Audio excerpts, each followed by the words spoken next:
Welcome to Epic Recovery, where we embark on the transformative journey of self-discovery and personal growth.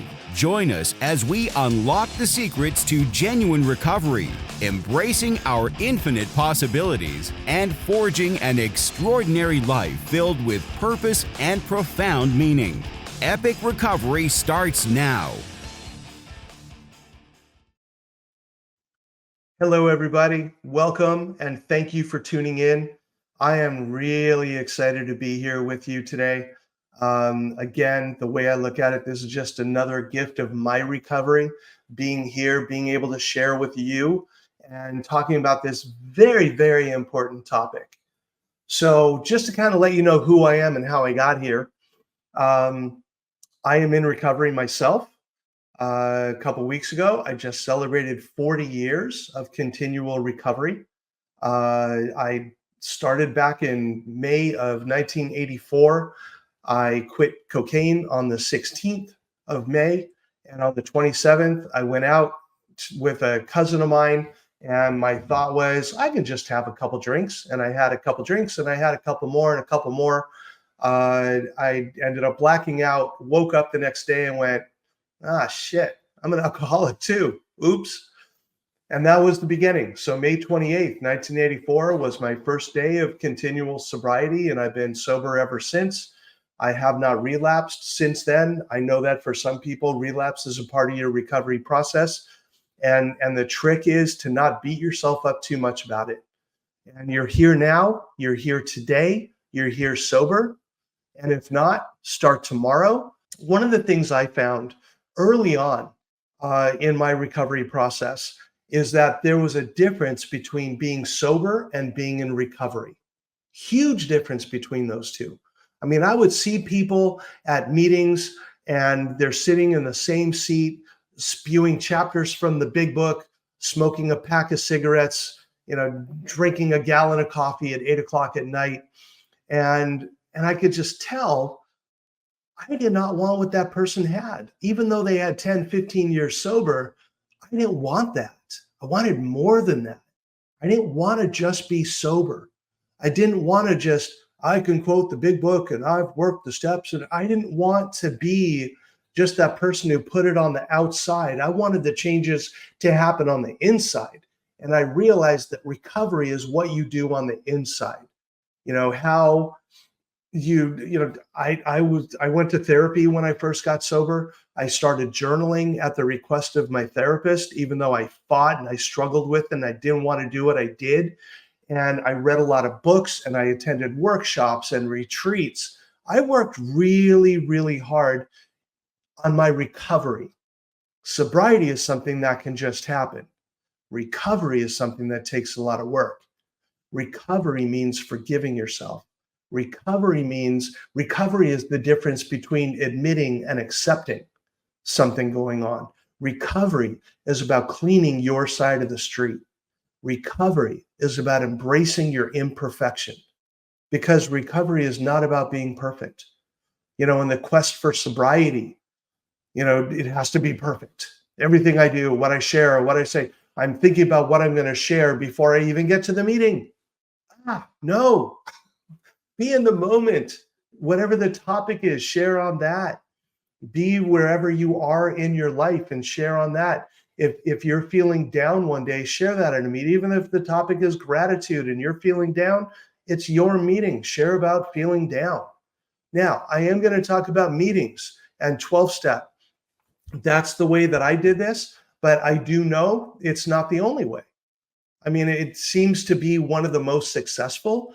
But whatever it takes for you to maintain your sobriety and maintain your recovery, doesn't matter what it is. Keep doing it. If it's working, don't fix it.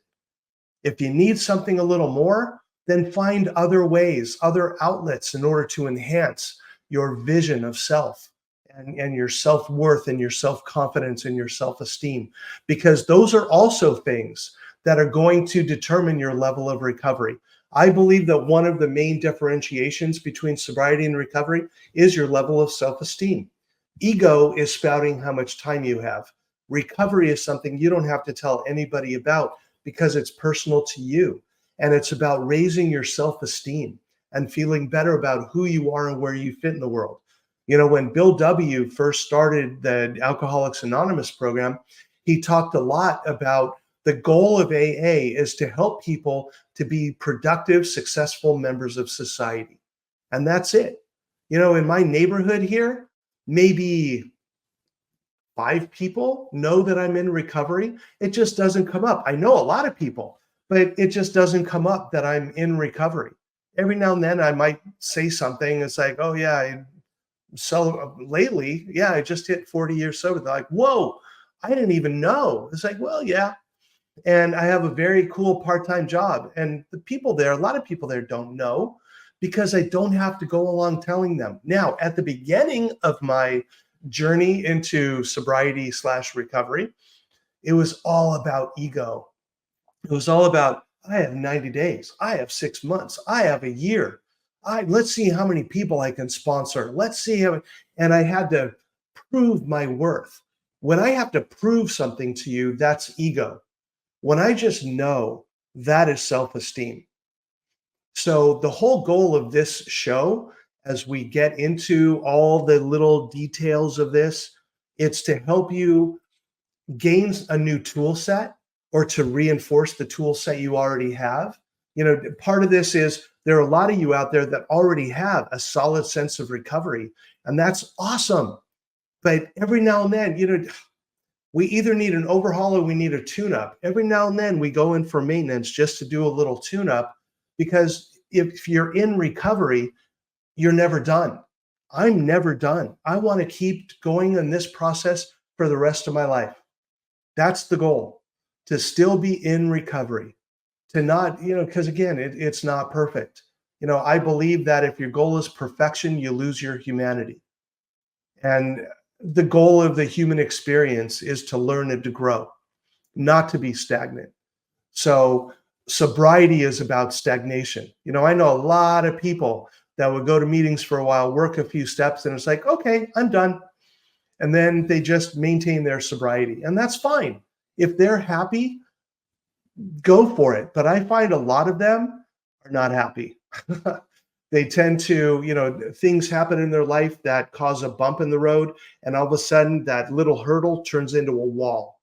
And the goal of recovery is to keep your hurdles as hurdles and to know that no matter what life throws at you, you're going to be able to handle it and you'll be able to walk through it and you'll be able to get to the other side.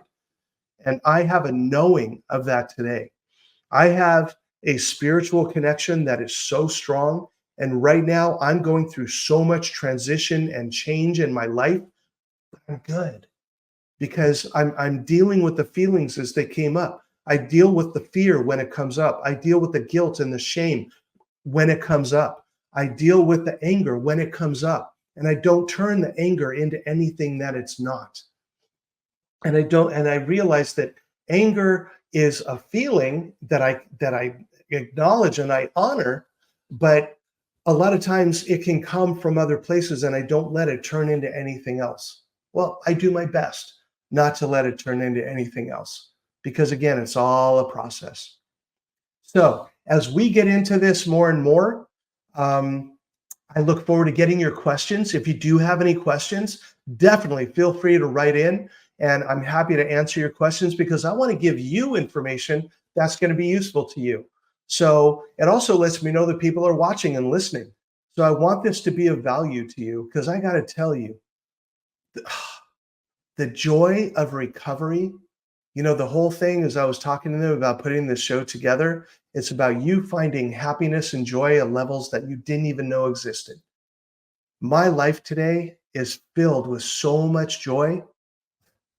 I mean, tomorrow, my daughter is going to college out in California, and her roommate from her first year and her roommate's sister are coming to visit in Orlando. I have a cool part-time job with the Mouse, and we are going to go to Disney World. And I get to take them for the first time. And I am so excited to do that. And I get to experience the first time at Disney with them. And when I first got sober, I didn't go to Disney. I didn't want to have anything to do with that. I remember my therapist said to me, I was probably 6 months sober. And he said, Randy, you need to learn how to have fun sober. I'm like, what are you talking about? I'm sober. Just let me be sober. He goes, no, being sober means that you have fun. We are not a glum lot. Go have fun. I'm like, I don't know what to do. And I was in San Diego at the time. He said, you know what? I want you to go to SeaWorld. I'm like, SeaWorld? The place with the fish? He said, yeah, the place with the fish. Go to SeaWorld. So I went to SeaWorld. And I'm walking around, it's like, oh my God, what am I even doing here? And I thought, oh, I like dolphins. I'll go to the dolphin show.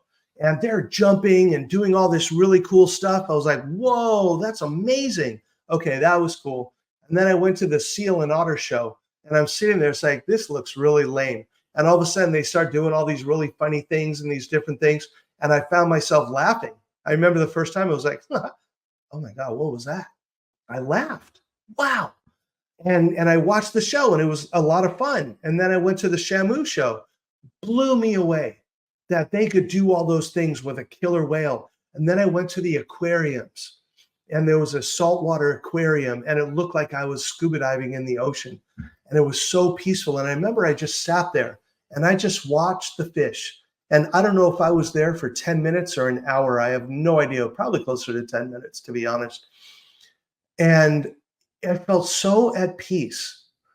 And I left that day and I turned my 1-day pass into an annual pass. And anytime life got stressful or I was feeling out of control, I would go to SeaWorld. And for the most part, I would sit in the aquarium and I would just watch the fish. And I would feel this wave of calm come over me. And then I would go to the seal and otter show. Even though it was the same show every time, it made me laugh every single time. And I was having fun. And I was enjoying it. And I would go there, God, probably a few times a month. And I loved going to SeaWorld. And I started to get to know some of the people who worked there. And I had a great time. And then a friend of mine, probably like 5 or 6 months later, said, do you think SeaWorld's fun? Have you been to Disneyland since you've been sober? I was like, Disneyland? Oh my God, the last time I went there, I was 19 years old and I went to Disneyland on acid. Yeah, I did. So no, I have not been there sober. So he said, let's go to Disneyland. And we drove up and we went to Disneyland. We got our tickets and we went in. And I remember walking in and the music and the sounds and everything there. And I turned the corner and I walked down Main Street and I saw the castle and I went, wow, now this is awesome. And that little kid inside of me, that little 7-year-old Randy, was just filled with love and light and gratitude and fun and wonder and wow, this is amazing. And I went on the teacups and Pirates of the Caribbean and all the rides. And it was like this new part of me just opened up. And ever since then, I have loved Disney. And one of the reasons we moved here to Orlando is so we could be closer to Disney. I lived in Atlanta. We would come down here all the time and we would go to the parks. And I loved going to the parks because it just fed that little 7-year-old that was inside of me. And I just love that because life is about finding your joy and finding your happiness and finding what it is that keeps you going. And it's not just about work, and it's not just about going to 400 meetings a year, even though you've been sober for 20 years. It means having a life outside of that. It means embracing recovery. It means doing the things necessary to clean up your past, clean up your present, and to move forward so that you can live lighter, so that you can live happier. And the key to the whole thing, I'm going to tell you what the key to your total happiness is. Okay? Yeah. Okay. But it's not a secret. The key to happiness is gratitude.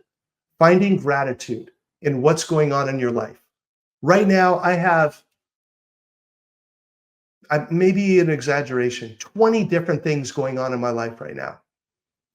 Maybe half of them would bring some kind of fear or guilt or negative, we would call negative feelings. And the rest of them, wonderful feelings, happiness, excitement, curiosity. And I get to choose which one I want to focus on. Now, I acknowledge all of them. Yes, there are things going on that I need to address and take care of and do, and it's footwork and it's grueling and I don't enjoy it, but I'm doing it. But when I do those things, it gives more time for the things that are bringing me joy and bringing curiosity and gratitude. So look for things in your life to be grateful for, even if it's just that you have a phone or a computer that you get to watch these shows or listen to podcasts on, even if it's that you have food in your stomach today, even if it's that you have 90 days sober today. And maybe the recovery is a long journey ahead of you, but it's okay because we do this one step at a time, one day at a time, 1 hour at a time. But it's being patient with yourself. It's being gentle with yourself because that's what it's about. That's what self-esteem is about. See, I believe that a lot of times we tend to treat ourselves like our own worst bully rather than treating ourselves like our own best friend. And when we can start treating ourselves like our own best friend and allowing ourselves to make mistakes, allowing ourselves to do things that sometimes don't serve us any longer, that is what recovery is about. Recovery is about growth. Recovery is about finding gratitude. Recovery is about being of service to others. Man, when I first got sober, service was like the key to everything that I did. You know, when I first entered the 12-step programs in San Diego, the one that I joined was a new fellowship. It was just starting. And I got into it, and a few months later, they had the first, we called it the coordinating council meeting. And we got together and said, okay, who's going to be the chair? And everyone was like, I don't want to be the chair. And it was like, well, you're a manager at work. Why don't you be the chair? And it was like, oh, fine. Who's going to be the vice chair? And this guy was like, I'll be the vice. They said, what about a secretary? And everyone was like, I don't want to be secretary. And they said, Randy, you're in college. You can write. Why don't you be the secretary? I was like, oh, man, fine. So at 90 days or 5 months, I don't remember how long it was, I was the secretary of the 12-step program down in San Diego. And I would take notes at the meetings. And if you go back in the archives and look at the meeting notes, they were in my handwriting at the very beginning of this thing. And this is before computers and typing, and I wasn't going to use a typewriter. I mean, come on. So it was in my handwriting. And after that, I did H&I. And after that, I became a program tech at a local treatment center. And one thing led to another. Ended up getting back into school and getting my bachelor's degree in psych and my master's degree in counseling. And I started my career as a counselor. And that morphed into, oh man, you ready for this one? Dude, this path has been unbelievable. If you scripted this, people would be like, no way, that can't happen. So I went from getting fired from a job delivering pizza and getting kicked out of college, expelled from college twice, to getting my master's degree and hearing about a position at a university up in Northern California. And I applied to be the coordinator of alcohol and other drug education at a small college in Northern California. And they hired me. And I moved to Northern California as a university administrator, knowing absolutely nothing about the field or what I was stepping into, and going up there with so much fear and anxiety. But there was something inside of me that was saying, this is part of your path. And I moved up there at, God, how long was I sober? It was in 1990. So I was 6 years sober, starting a new career as a university administrator when they used to kick me out of colleges. And now I'm working at one. Anything is possible if you just stay out of your own way. And there was that voice in my head saying, what are you doing? Why are you doing this? You can't do this. And that other voice is like, what's the worst that can happen? You go up there, it doesn't work out, and you move back and you start your counseling practice again. Give it a shot. This sounds like it'll be fun. And it was. And it was amazing. And I actually made a friend there on that campus that I'm still friends with today. Mind-blowing. And that job lasted a year because I was on a 2-year grant. I was facilitating the second year of a 2-year grant. And when the grant ended, the university discontinued the program, and I was left without a job. I was on unemployment for 6 months after that. Then I moved down to San Diego, and my thought was I want to get back into working in colleges because it was a lot of fun, but I want to work at a college in California. And I couldn't find one. And every door was closing in my face. It was like, I get this opportunity to do this new career and it's not working out. And then one day I was in a meditation and the thought occurred to me, maybe you're not supposed to be in California. Ah, where would I want to go? And I thought, okay, I don't want to be in snow, so I'm not going to the Midwest or the Northeast. Where can I go? And I thought maybe Florida, Georgia. I go as far as Virginia, but that's about as far north as I would go. Maybe Texas. So I started applying for positions in those states. And guess what?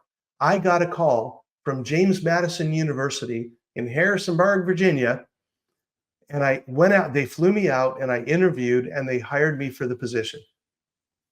So I became the coordinator of alcohol and other drug education at James Madison University.